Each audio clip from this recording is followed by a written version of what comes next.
Au début, la pierre était sauvage. Pierre, mémoire du cœur de la terre. Tu as suivi le tracé de ton destin, résistante au plus glacé des hivers, à la douceur ruineuse de la mousse, comme au plus dur des étés. Et voilà maintenant que le jour se lève, un jour nouveau du monde, un jour qui se construit de la matière même et de l'essence de ce rocher.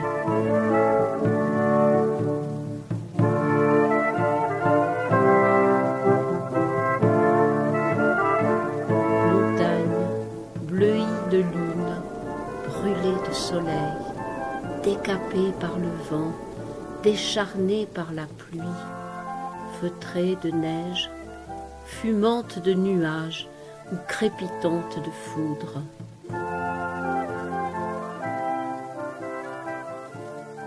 Là, rien n'est à la mesure de l'homme.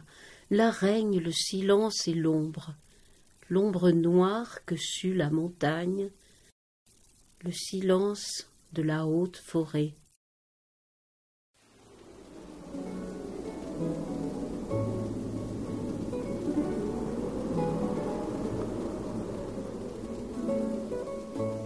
Avant les prés, avant les champs, avant la maison, avant les hommes, il y avait l'eau.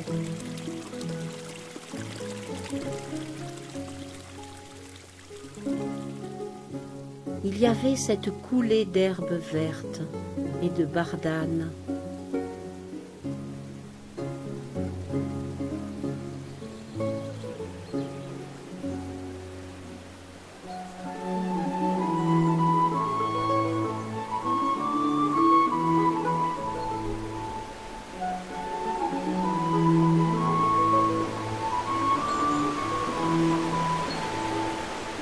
Les courants profonds de la terre, ce guingois, c'est au plus juste le fil des lignes de force qui arment ce pays.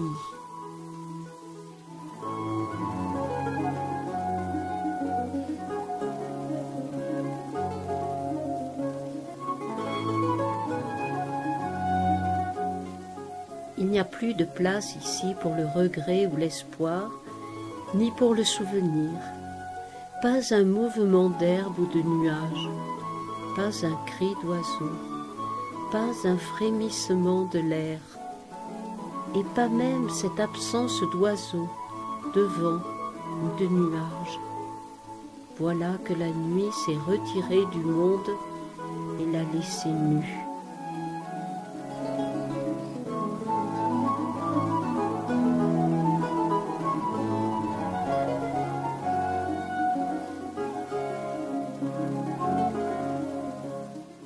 Il faut se protéger des loups et des hommes. Le Romain Auguste réduit à sa merci nos ancêtres, les Édénates.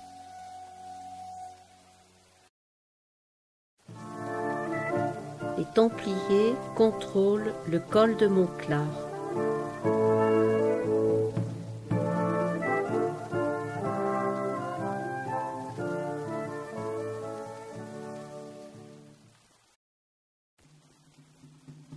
Passons la porte de Provence et entrons dans le Moyen-Âge.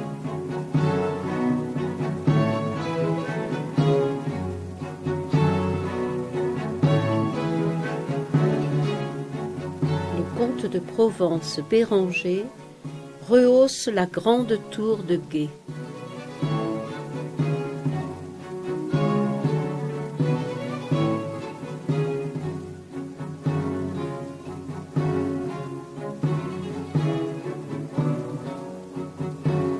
Notre-Dame de Nazareth sera-t-elle une enclave de paix?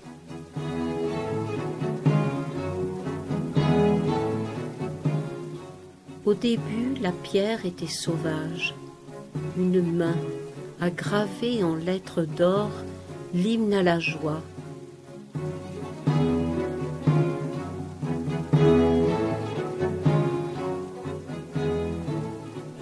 venez-vous? D'où venez-vous, pierre des longues patiences? Avec le temps, avec mon sang, avec la patience de mes mains et l'usure de l'outil, pierre, je t'ai apprivoisé. Tu es devenue stèle, voûte, angle, visage.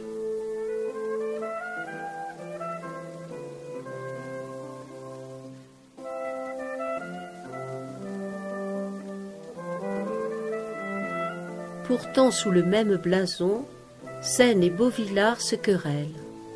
Celui-ci est rasé. D'autres frères divisés, catholiques et protestants, se déchirent. Le temple et le clocher de l'église de Seine sont détruits.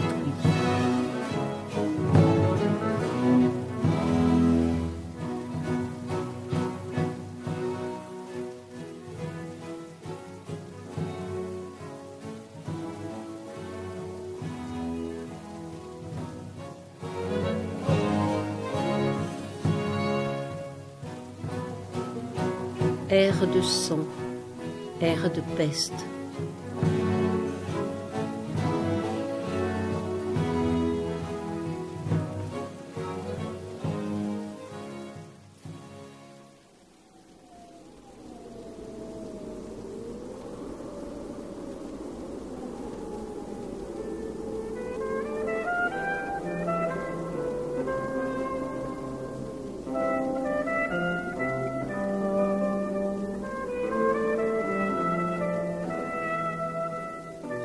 Blessée corps et âme, la cité cherche une unité réparatrice sous le regard des habitants, derrière les pénitents blancs, tournés vers la passion du Christ. La procession avance dans la cité, à l'abri des remparts. On reconnaît 3 trinitaires, 3 dominicains, 6 membres du clergé, le juge royal, les 4 consuls qui depuis 1220 gouvernent la ville. En 1685, Seine brûle.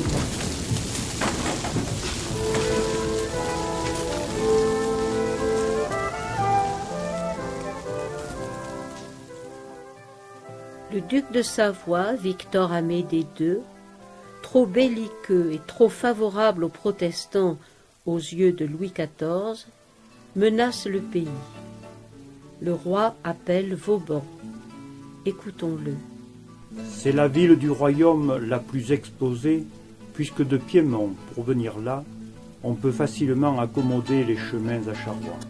Il y a une grande et vieille tour qui est assez bonne et dont la plateforme sert de cavalier qui voit directement l'avenue.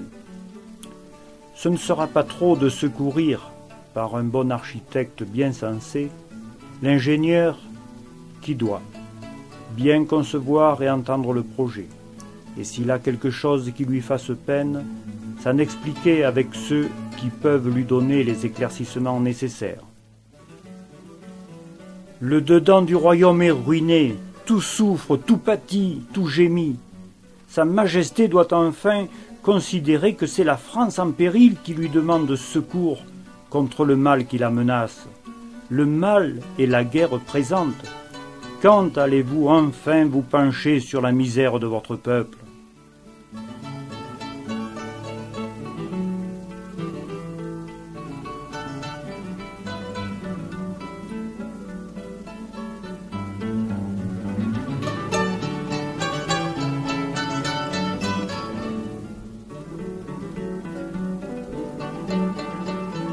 Dans l'esprit de la contre-réforme, le style baroque marque une rupture avec l'équilibre de l'art classique, introduisant l'abondance de l'ornementation, l'exubérance des expressions, l'éclat doré des rétables et des statues.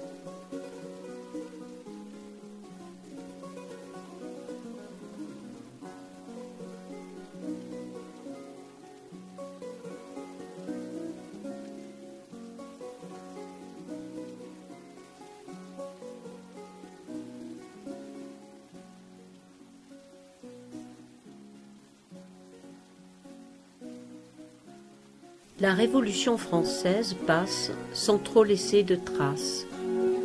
À Notre-Dame de Nazareth, la cuve baptismale est épargnée, mais quelques sculptures abîmées.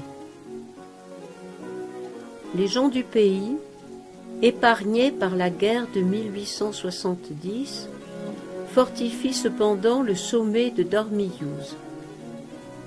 Commence alors une ère de progrès. L'artisanat, l'élevage et l'agriculture se développent. Ils reboisent les pentes, ils désenclavent la vallée grâce à des roues. C'était le temps et c'était le pays où la vie des hommes coulait d'un flux égal, de la terre à la terre, au seul rythme des saisons, comme une rivière tranquille. Ces hommes-là avaient le sens de l'éternité et de la valeur relative de leur vie.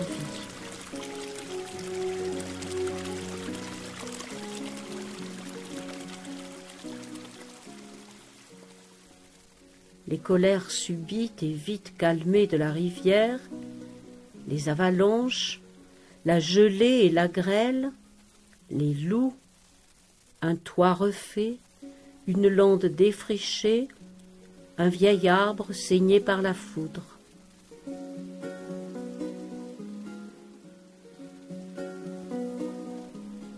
Les fils continuaient après leur père à vivre entre les mêmes limites.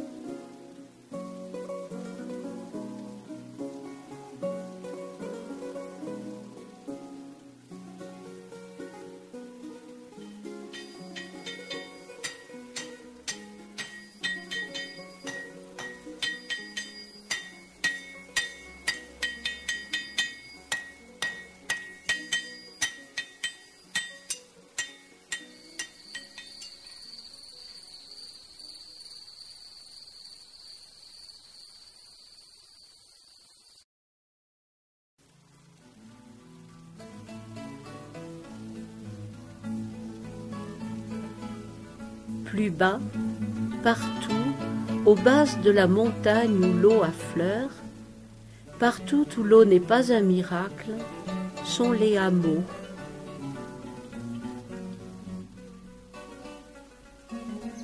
Plus bas, c'est la vallée, la rivière.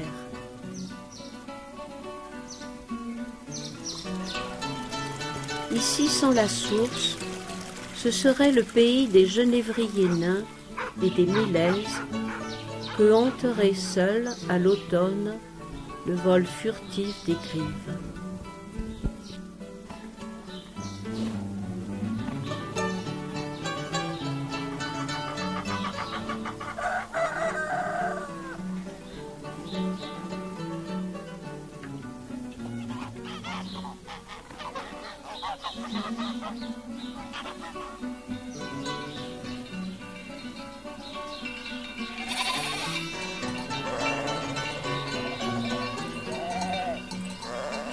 On est de race courageuse aussi, et dure à la peine, et pleine d'orgueil.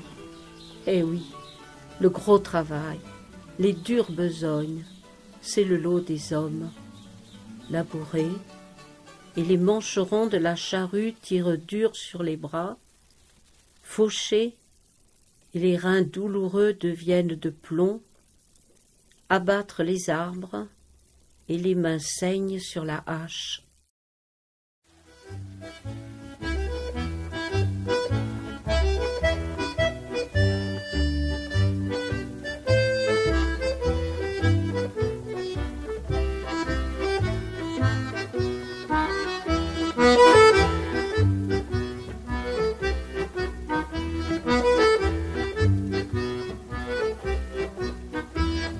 Comment dire la vie de tous les jours sans l'occitan alpin, le patois du pays de Seine? A Michuna fa les bonjoies, cura al chauchà expulso la paia do gran, a vura lo cioventà. Ave vis, Michuno la lavanda e me lo volan.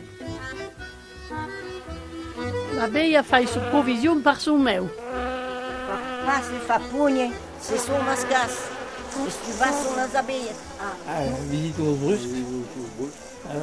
Nós arrumemos para ver se n'y a pas. Et la place de Sénon est Aqui la fiera de Sant Matiu, Ah oui. en Belrai de Poulins. Le maquignon n'a comme pas une. Le père Hébrard aimait son enfant en argu le premier presse. Hai vu là? Michouno me la chemise blanche. Na polia cavala, hein? A meme é um bel chapéu.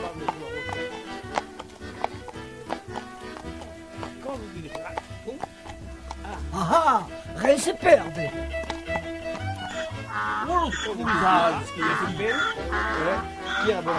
Di, grofegnan, tira, Sara.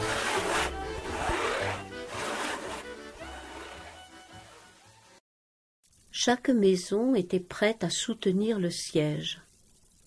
La provision de bois rangée sous l'auvent, la grange pleine, les huches du grenier débordantes, les fagots entassés, les patates dans la cave et les fruits étalés sur les clés de la resserre. Les cives faites et pain cuit pour 1 mois. Tout était prêt pour les bêtes et pour les gens.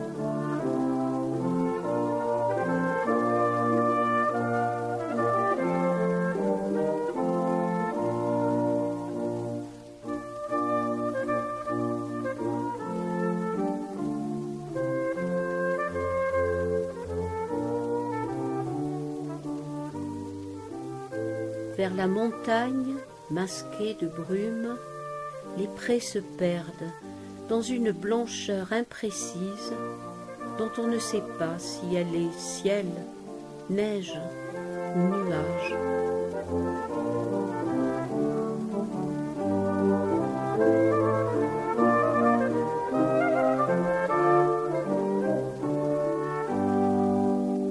L'hiver a enveloppé la montagne de sa paix.